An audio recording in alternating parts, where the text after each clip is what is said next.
Sound check one, sound check one. BIA subcommittee meeting, January 10th, sound check one.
BIA, January 10th, sound check 2, sound check 2. BIA, January 10th, sound check 2.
Sound check 3, BIA Subcommittee, January 10th, sound check 3.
now.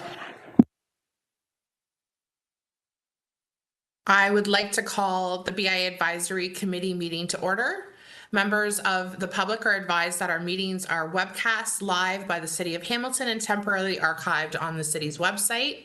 As well, a reminder that all electronic devices are to be switched to a non-audible function during committee meetings. Before I start roll call, I just want to say Happy New Year and looking forward to a great 2023. I'd like to call upon Chelsea Braley of Ottawa Street. Good morning. Alexa Chavez, which I see that she's here. Tracy McKinnon. Don't see Tracy yet. Susan Penny. I am here, but I am off video because we have a full boardroom and I've got unstable Wi-Fi, so. No problem. Heather Peter. Good morning. Happy New Year. Happy New Year. Bettina Sherman. Yeah, I'm here. And Emily Walsh. Good morning. Great. Do we have quorum? Yes, Madam Chair, we have quorum. Okay, great. Madam Clerk, are there any changes to the agenda? No, Madam Chair, there are no changes to the agenda. Okay, may I have a mover and a seconder to approve the agenda as presented? Emily and Bettina. Moved by Emily, seconded by Bettina. Is there anyone opposed? Raise hands, all carried. Declarations of interest. Are there any declarations of interest? Seeing none. Approval of the minutes of the previous meeting on December 13th.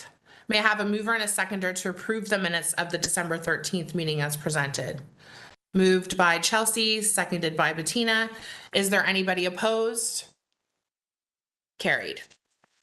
Now we're on to presentations. And first up, we have our friend Jeremy Freiberger from Cobalt Connects is here to provide the committee with an update on Winterfest 2023. Welcome, Jeremy. Hello, thank you, Susie. I'm just going to get my presentation going. Here. Up here. Go up there. There we go. Hi, everyone. Jeremy Freiberger here from Cobalt Connects. We co-produce Hamilton Winterfest with the City of Hamilton, and excited just to share with you what we're up to with the festival and a unique opportunity we're hoping for BIA's post-festival. I have to keep remembering to look up there.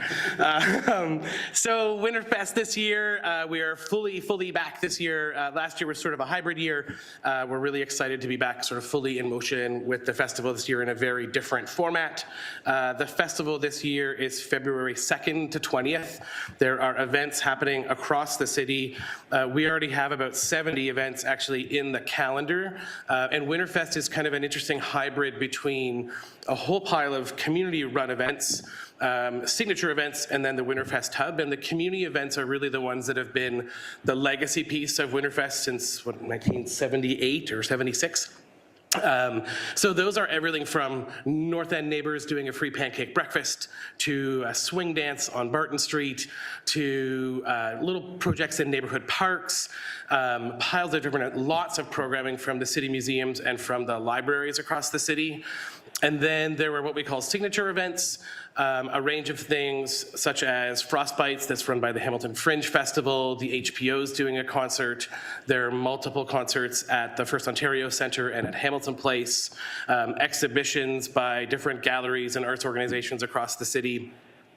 And then we have the Winterfest Hub, which is a 10-day period that we manage every year. We've switched it to 10 days this year. Last year we did the full 21 days of the festival, and it was a little bit grueling out in the February weather, so we decided to condense that and really drive our audience to one really strong location. So this year we're on the roof of Jackson Square with our festival, and we're really excited about that. It solves a lot of logistical issues for us in that we don't have mushy ground. We've got concrete below our feet, which is great. And the mall has really rolled out the carpet for us as far as what we can and can't do on the roof. So we're going to be doing a whole pile of different programming up there that I will get into. But the other key piece of Winterfest is that We draw in grant revenue and sponsor revenue to sort of the festival as a whole, and then use that to promote everything that's going on. So this year's marketing campaign's about a $200,000 campaign. Every single event in the festival, whether it's ours or someone else's, gets profile in all of our marketing pieces and gets a paid social media campaign tied to it. And we're still accepting new events. So there was a deadline to get events into our printed magazine, but the online calendar continually accepts new events. So if you, as BIAs or your businesses or organizations working in your neighborhood still have events they want promoted, I really do suggest they go onto the website and add those in. Now that we're sort of in the swing of things, we add new events every couple of days, so that's an easy way for you and your organizations and businesses to promote what they're doing. The marketing campaign's a mix of things. Our really big piece is Winterfest Magazine, which is a 32-page full-color magazine. We do 50,000 copies throughout the region, heavy in Hamilton, but also Burlington, Oakville, Mississauga, Guelph, Brantford, Cambridge, Grimsby. And that gets delivered to their door through Canada Post, so it's not sort of in your junk mail roll or whatnot. And then paid campaign on basically every kind of media you can get your hands on in the region. Last year, our marketing campaign was about 14 million impressions, and we should probably triple that this year thanks to FedDev's investment. The Winterfest Hub is the piece that Cobalt gets to do a bit more control on, and that's where we gather all of our sort of financial resources into one big place. So if you're familiar with the rooftop of the mall, lots of cool spaces to work with, a connection to the library and the AGH, the First Ontario Centre. We're bringing 22 custom-made art installations to the rooftop of the mall from artists in Hamilton, across Canada, and a few from France. And they run the gambit of the kinds of installations you can think of. We also have food vendors on the roof. We have a 60 by 60 ice rink where people can go skating on the roof, lots of fun stuff. So again, constant intake of events into the Winterfest website. That's the website address if you want to go and add an event to the calendar. But one of the unique things that we're trying to do as a festival is to create content that is for the festival and is site-specific to Hamilton, but then finding permanent homes for them post-festival. We've spent a lot of money making art, and it's only up for 10 days on the roof, and we would love to have those find permanent homes throughout the community. So we've got 5 pieces that are being made for the rooftop that we think could be placed back out in the community because they're very simple wall-mountable pieces. So I'm going to run you through what those look like, and happy to answer any questions you may have about installing 2D public art. So this one's by Natalie Hunter. She's a Hamilton-based artist, works with archival film and photography, so she'll go out with a Super 8 camera or an old school photo camera and document spaces. So she's documented downtown and views of downtown, and then she manipulates those photos digitally. This is called Sensing Sun, and it's meant to sort of evoke that look that you get when you close your eyes and look through your eyelids. I know it sounds strange, but that color change that you get when you blink. Views of downtown. So there are 4 of these. Each of them is 4 feet by 8 feet wide. So basically think a sheet of plywood, but they're a backlit sign. So like you would see over one of your stores that says pizza or whatever, this is now a beautiful image. So we have 4 of these. They can go out together or they can go out individually. So and they can be configured in a bunch of different ways. So they could be linear, so 32 feet long and 4 feet high, or they could be 4 units stacked together. So you'd be 16 feet wide and 8 feet tall, or they can go out individually as 4 by 8 boxes. They're super easy to install. They're about 3 inches out off the wall when you fill in the whole box. Very standard installation, and these are all being made by professional sign shops here in Hamilton. So professionally made, very easy to mount. One of the ones I'm excited about is 5'8", who's a graffiti artist from Montreal, but also works by day doing neon signs. So we've commissioned a very large neon piece from him, 4 feet tall, 18 feet wide.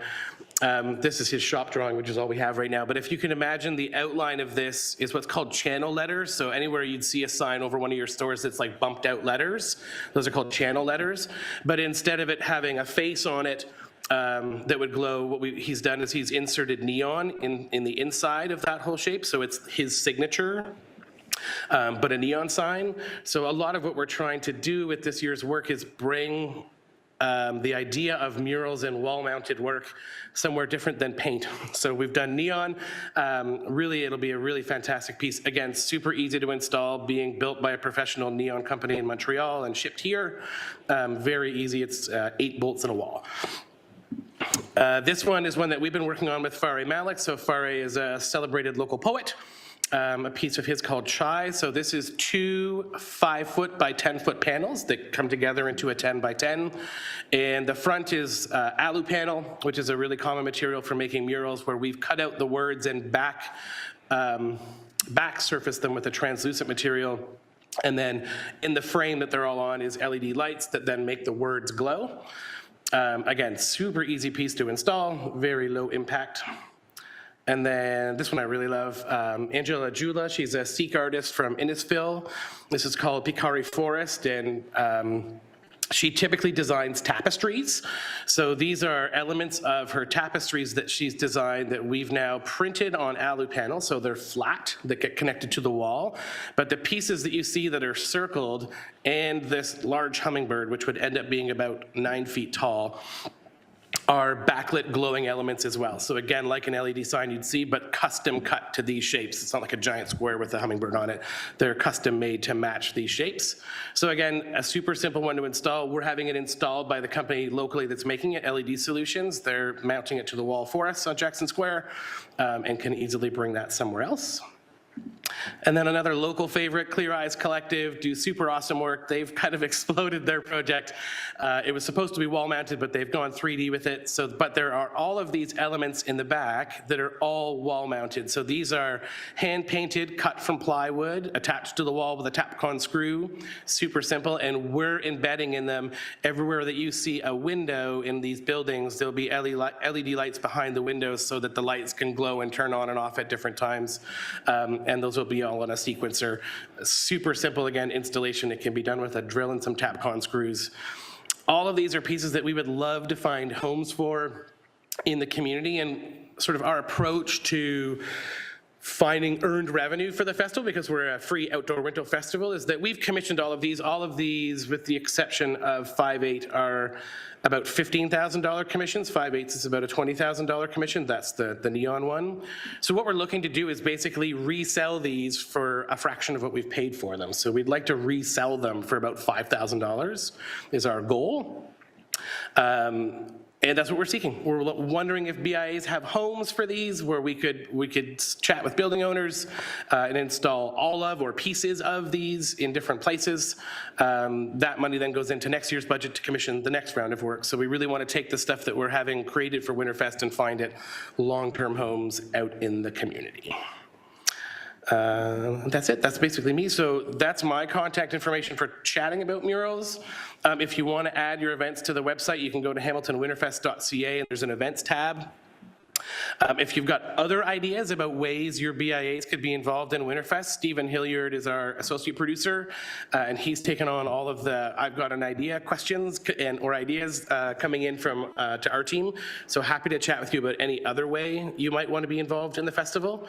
And then we just ended on the piece Galvanized City by Kaylin that is being sponsored by the Downtown BIA, which is a 1974 Beetle that we've restored the outside of, and then Kaylin's building a world on the inside of the car so people can peer through the window and see what's going on, sort of the inversion of the Kim Adams Bruegel Bosch bus at the AGH. That's one of the 22 pieces going on the roof of the mall. And that's that. Any questions, thoughts? Yeah, any questions for Jeremy? Can we pull the presentation down? Yeah, how do I do that? Share, stop. There we go. Any questions at all? Chelsea? With the 5,000, that doesn't include the installation, correct? It's like 5,000 plus the installation? It depends which one it is. It's meant to be for the piece itself, and then installation would be in addition to that. There are a few of these that we can install ourselves for you and would happily do that. So the Clear Eyes Collective piece, we could easily install ourselves, and the Farai poem, we could easily install ourselves. Depending on the location, we could also install Sensing Sun, the Natalie Hunter piece. The only challenge would be if we go higher than 26 feet off the ground, but anything below that we can do. And then all of them require a single breaker of power. That was my next question. Or a plug. All of them are being run to be connected to a plug for our installation on the rooftop of Jackson Square. So it could be an exterior mounted plug, or because they're all LED, it's super, super low voltage. So when you install any of these, if you want the power component on the inside of the building, it's literally a pinhole that we drill through and feed the wire through, and then it gets connected by an electrician to your panel. Okay, thank you. Yeah. Any other questions? I have a question, so I'm going to pass the chair to Susan for a moment. Would we have to get building permits or sign permits to hang these? They're all sign permit size, and some of them probably wouldn't even require a sign permit because they actually don't extend from the building at all. But it would depend on the location, but a sign permit would be needed for any of them. Okay. I think where we might have the issue, because we just went through a mural project here, is finding the actual property owners that are willing to take it on and then finding the electrical line as well. So obviously I see these projects and I think I want all of them, but I don't know who would take them. And then just one other thing is, would there be somebody at your end that be able to send information out to us to put in our newsletters?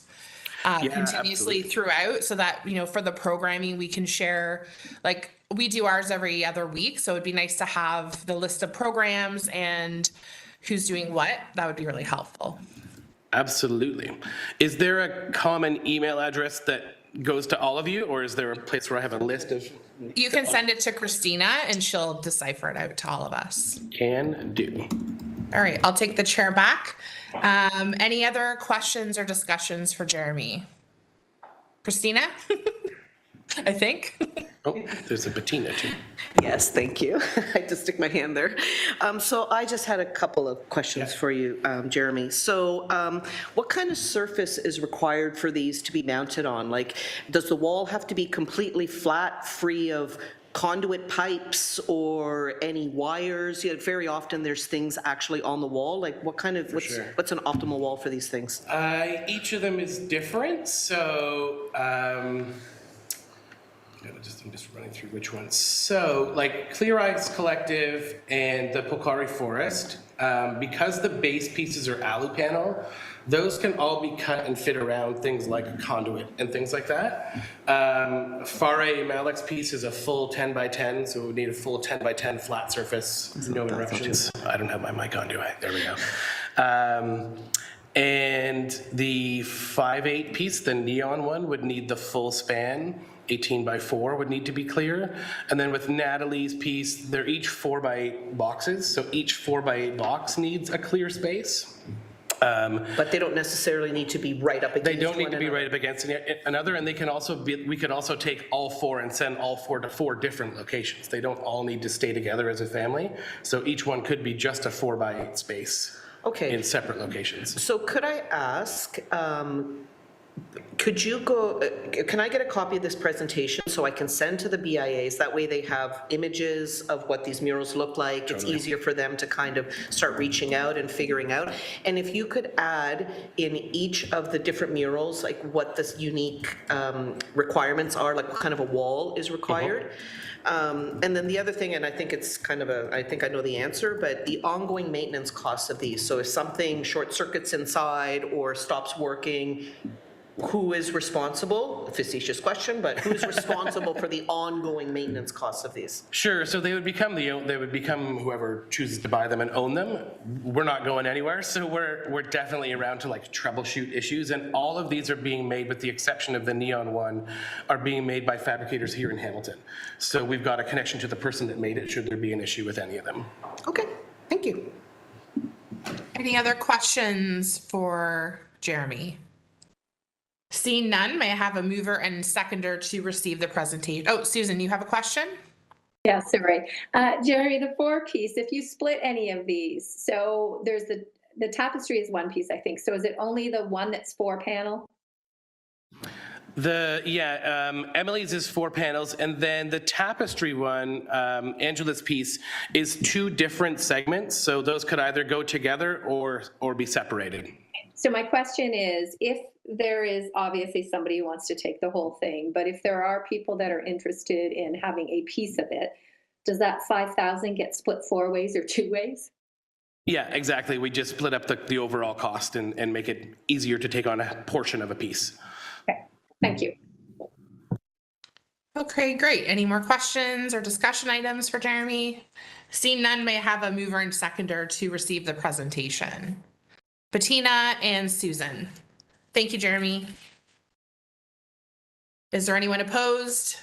Carried. Sorry, missed that on the next page. Okay, so moving on, we have the updates. So we have here today from KPMG, Rajeet Dillon, who is here to provide the committee with audit updates. Welcome. Hi, everyone. So my name's Raj. I'm from KPMG. I'm going to be the audit manager this year for the BIAs. And just to provide a quick update here on just timing. So we have the June reports, which include Ancaster, Downtown Hamilton, Dundas International Village, and Ottawa Street, scheduled for April 10th to the April 28th. With commitment by the city to have the packages over to us by March 27th for those June reports. And for the September reports, which include Barton, Concession Street, Downtown, Stony Creek, Log Street, Waterdown, and Westdale, those audits will be running from June 5th to June 23rd, with a commitment from the city to provide the package by May 22nd. Overall, there's going to be no changes to our process in terms of the audit work that we'll be completing and the procedures that we complete throughout the audit. Just one thing I did want to note is that I think just ongoing, some issues that we had in the past were just appropriate audit evidence when selecting samples. So I just wanted to point that out, that it is an audit. So when we do select samples, or we have items for testing, that we do need the appropriate third-party audit evidence for those. And the only thing I would need on my end as of now are just the contacts for each BIA. I'm not sure who's responsible in providing those, but I think just in terms of planning ahead and coordinating any additional requests, if I could get a combined package of kind of contacts and emails to reach out to for each individual BIA. Other than that, I don't have too much more of an update. I know there's still some ongoing audits being completed for prior year BIAs, but I think Isabella is part of that discussion as well in terms of the status for those. Okay, are there any discussions or questions? I'll just pass the chair to, actually, Nikki has a comment, it looks like. Good morning, through the chair. I'm Nikki Freeman, Acting Manager of Accounting Services, and I just wanted to add a comment for the 2022 audits. So I realize that each BIA has their own reporting deadlines to the board, but for 2022, Accounting Services will be adding a deadline for the submission of the 2022 audited financial statements. So this deadline will be December 15th, 2023. And that is to facilitate our need to provide an information report to the Audit, Finance, and Administrative Committee in January of 2024. Any previous audits not yet complete, any previous year audits not yet complete, will have a deadline of March 31st, 2023 as well. So I just wanted to add that in, and that's it for me. Thank you. Okay, thanks, Nikki. I'm just going to pass the chair to Susan for a second. Nikki, just a quick question. What is our deadline for having everything into you? Sorry, in terms of, through the chair, in terms of the deadlines to get the packages to Accounting Services is dependent on, again, if it's a June or a September board date. So if you could remind me, I might ask my colleague Isabella to, she has the timetable in front of her. Yeah, if you could email that out to Christina, because we're going to need to know that for our bookkeepers and stuff now to let them know to put it on their radar. I believe Go ahead, Isabella. For June, the deadline is March 20th to Joanna, and for September is May 15th to Joanna.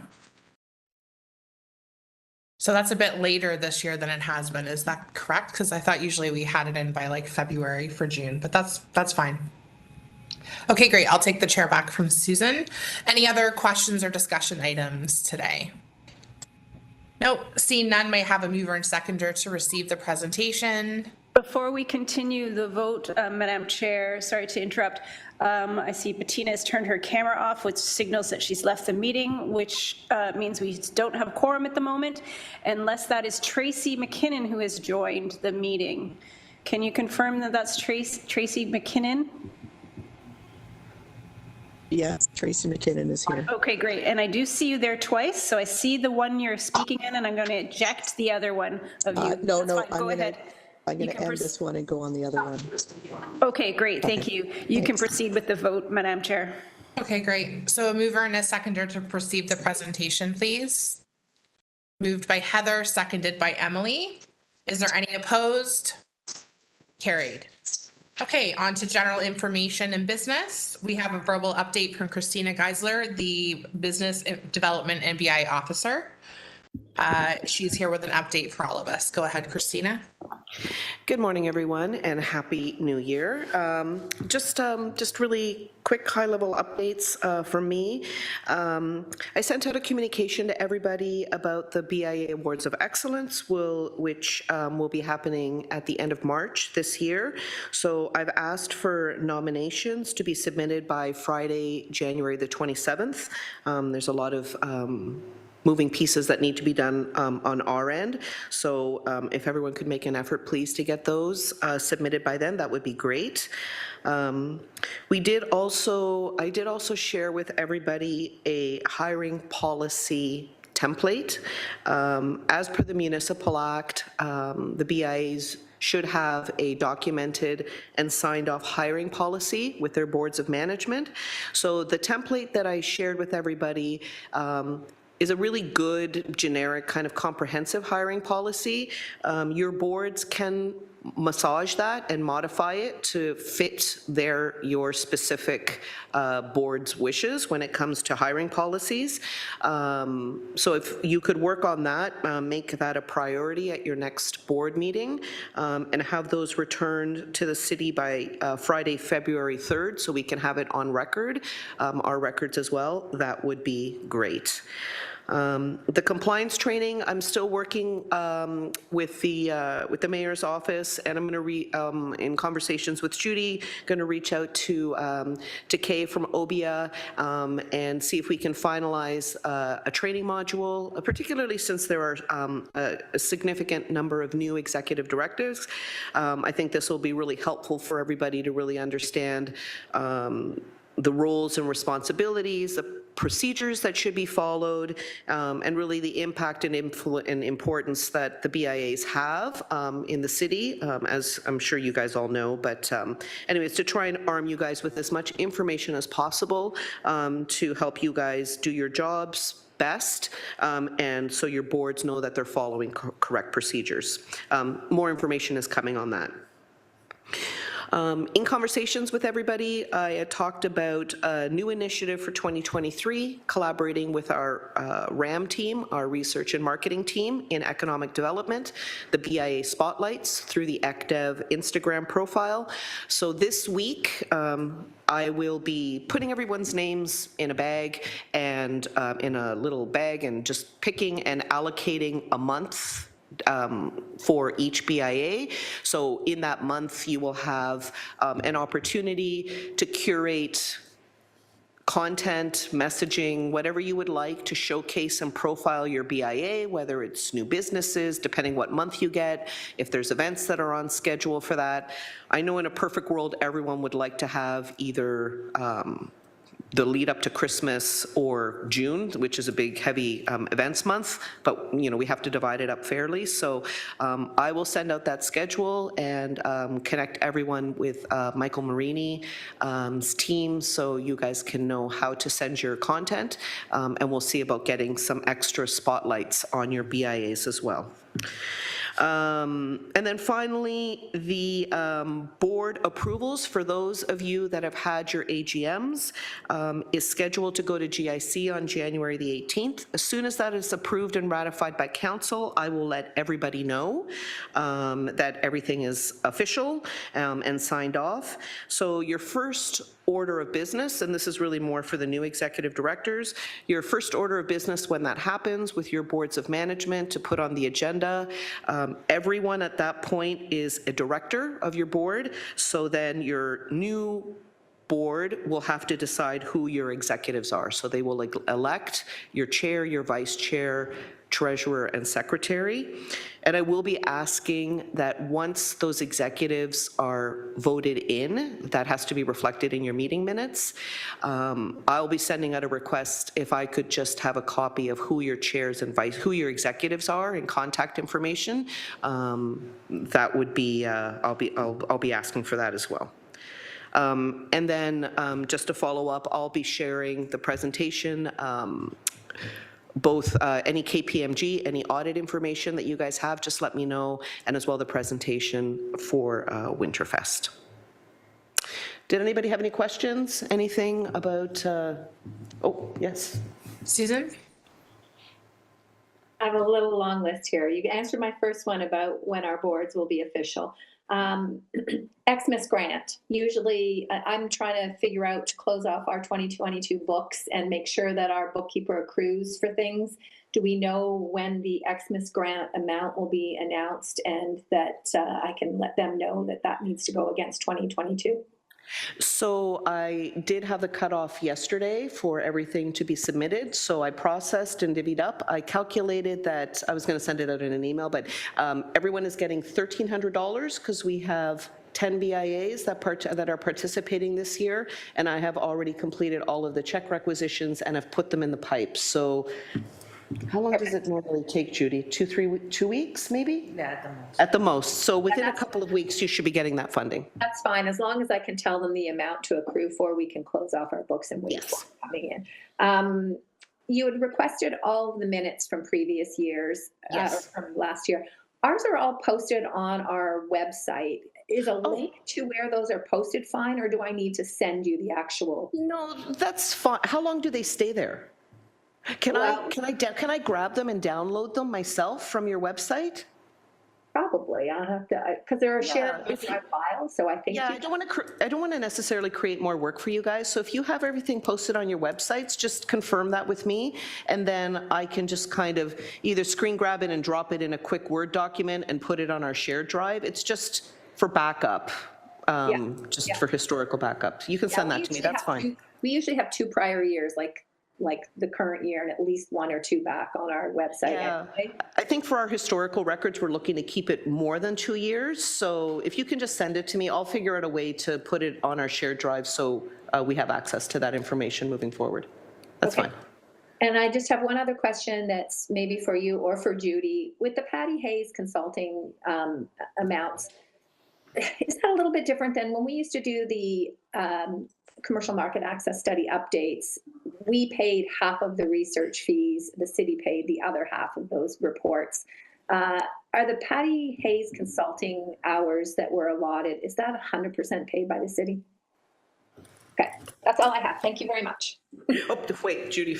Oh, I can answer that if you like. The Patty Hayes Consulting, the city paid 100%.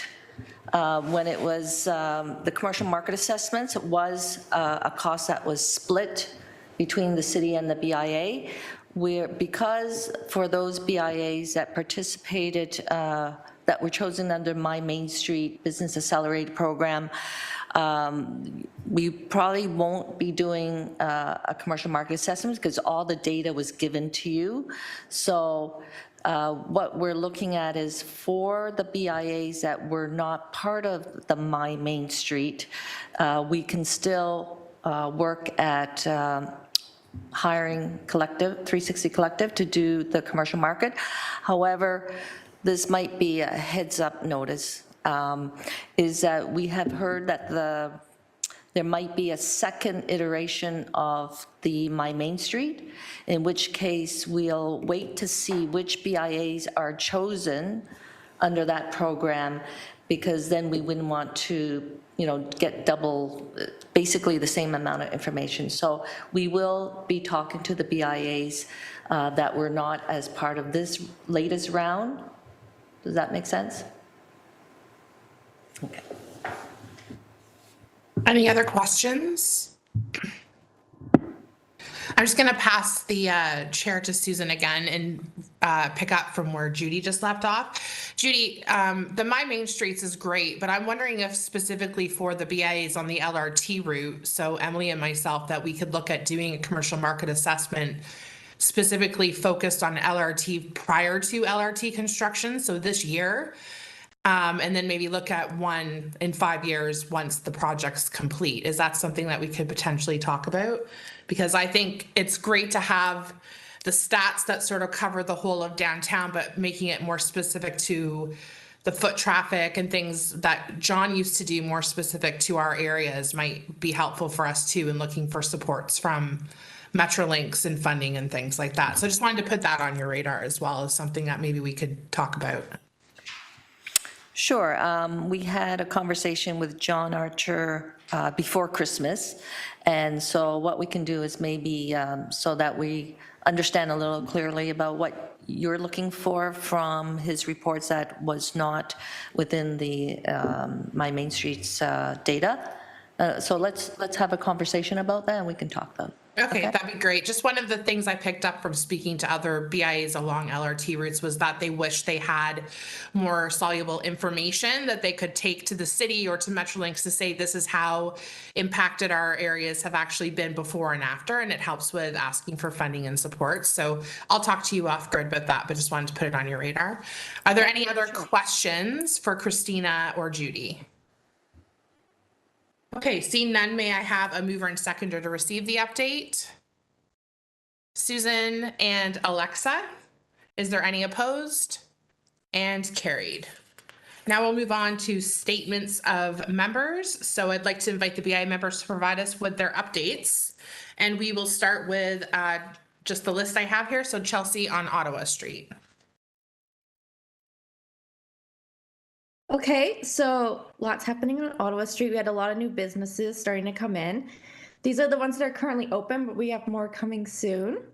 So we've just had a relaunch of Best Burger Land, which is at 201 Ottawa Street. Burgers, and it's all 100% halal food. Then we had a grand opening of Sushi Azuki, which was also on Locke Street, and now they've come over to Ottawa as well at 209 Ottawa Street. They make fresh, made-to-order sushi rolls, so yummy, excited. And then we've had the grand opening of Bala Media, which is at 294 Ottawa Street, which is a full-service marketing and advertising firm, and they also offer meeting space that you can rent out. And then in terms of BIA business, the applications for food trucks have opened now for So Hungry in May. They can be accessed via our website, sohungry.com, under the Apply Here tab, and then we'll have a sponsorship package for So Hungry coming out soon. And that's it for Ottawa Street. Great, thanks, Chelsea. On to Alexa from Concession. Alexa, I guess you don't have a voice. Do you want to just pass on this time and we'll pick up next time? Okay, sounds good. Sorry, I forgot about that. Tracy for Westdale and Stony Creek, please. Happy New Year, everybody.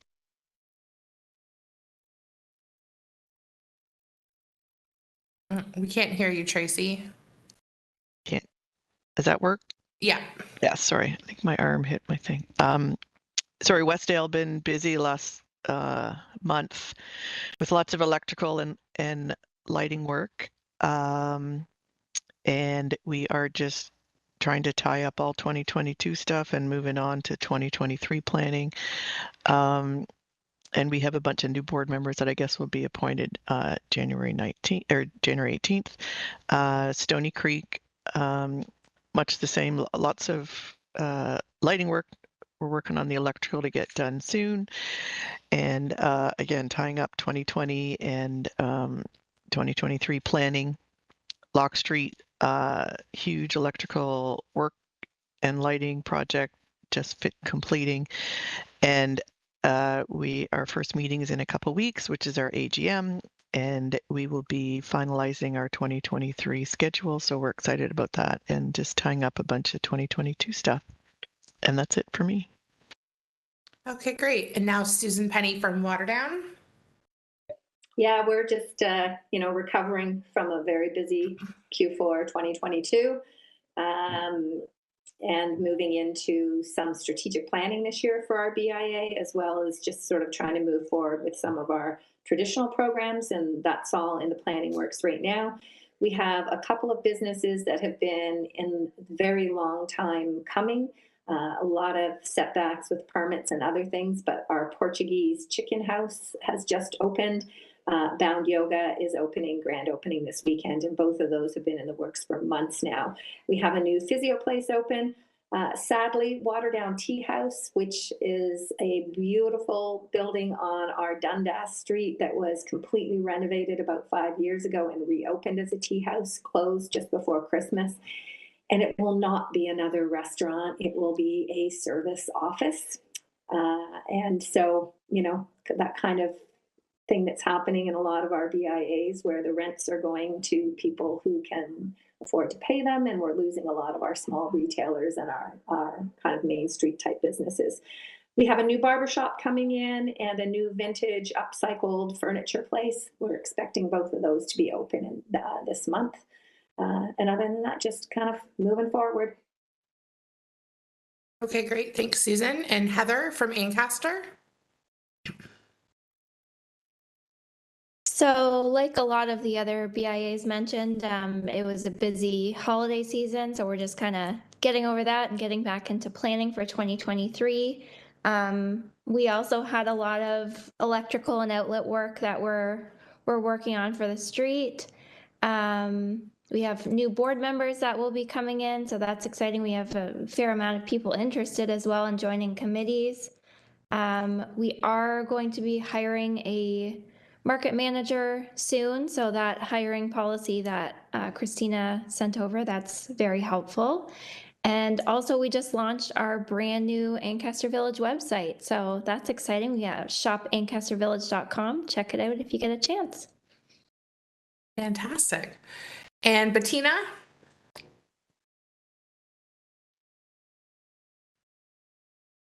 Yeah, I just kind of left it up for Tracy to comment on. Okay, no problem. And then on to Emily Walsh from downtown. Good morning, everyone. Not too much of an update here. Like everyone else, just kind of getting ready for 2023 and gearing up for all of our activities there. We do have a couple new businesses that opened up in the last couple of months. Mystic Ramen has moved from the farmers market and joined onto King William. And as well on King William, in the old absinthe bar space, there is now a new steakhouse called Conversate that looks very exciting. Apart from that, we are excited to be working with Patty starting tomorrow and possibly getting our events task force going again to kind of look at and review some of the events we do down here from Summer Promenade to Halloween to Christmas and see how to make those the best they can be for 2023. Great, thanks. And I will pass the chair to Susan. I don't have too much to report on for International Village. After the last meeting, I came down with a nasty case of COVID that lasted 2 weeks and took me out. So I'm just getting my feet back in today and have a mountain of work ahead of me, but things seem to be fairly slow around here right now. I don't think Christmas was as great as it has been in the past, so I think we do need to continue to push the message of supporting local business. We are at a very volatile state right now with small business, and I'm happy to see that the city's giving us supports for communications and marketing and whatnot this year, because that's really what we're in need of. So I'll take the chair back from Susan, and if that's everything, can I get a mover and seconder to, Christina, do you have something? Yeah, sorry, I forgot to mention in my updates, I would suggest that all of the BIAs take a look at their procedural bylaws.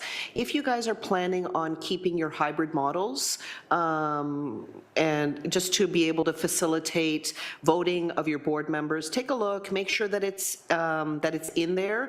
If you need, I have a clause that I can recommend, the wording, if you want to include that in there. And if you do make changes to your procedural bylaw, get it approved by your boards and send a copy to the city so we have it on file, that would be great. I mean, I think moving forward, the hybrid models are kind of here to stay for the foreseeable future. So just a extra little reminder, just take a look at your procedural bylaw and make sure that it's in there. Susan, did you have something or? Yeah, I know when we first moved to that hybrid model during the pandemic, the height of it, we just made a motion that was adopted. So it was sort of like an addendum, but we didn't put it officially into our bylaws. So you're saying that we have to actually revise our bylaws and resubmit them to you with that in there? I think it probably would be a good idea. I think it just covers your bases and it gives you the flexibility to manage your board meetings and get your business done, particularly as we still struggle with people getting COVID and people wanting to be remote. I think it would be a good idea. Okay, so here's a little bit of the problem. I was so glad to see when you sent out that recruitment and hiring policy that you had the word templates for all of them. Yep. When I did that 4 years ago, nobody could find the word templates and I had to re-enter all of that information and there was a ton of it. And I don't believe I have I think I just have a PDF document and not a very good one at that of our bylaws. So for us to put that into our bylaws would be very nice if there was an actual word. Well, I can send the last version the most recent version that we have on file. I can send that to everybody's individually. I'll make a note and I'll do that. And in that email, I will also, if it's not, kind of the verbiage that OBIA has used with these hybrid models. That way you just, if your board is okay with it, you just copy and stick it into the appropriate section, and I'll even tell you what section it should go into to make it super easy for you guys. Thank you so much. You're welcome. And then I'll just pass the chair to Susan for a second to add to that. What you also could do if that doesn't work is just add an addendum to the back of your procedural bylaw, which is what we've done. So it just attaches to the back of it. So anytime we do a policy, it's just an additional document that we keep in the file. So we have our procedural bylaw and then we have a whole bunch of policies and amendments that have been made to it. And I think that's historically what when I've talked to other colleagues of mine, what we've all done. So just might make it easier as well. So I'll take the chair back. Is there any other comments or questions? Seeing none, may I have a mover and seconder to receive the statements? Tracy and Susan. And is there any opposed? Carried. So may I have a mover and seconder to adjourn? Moved by Alexa, seconded by Heather. Any opposed? And carried. And we'll see everybody next month. Have a great January. Bye, everyone.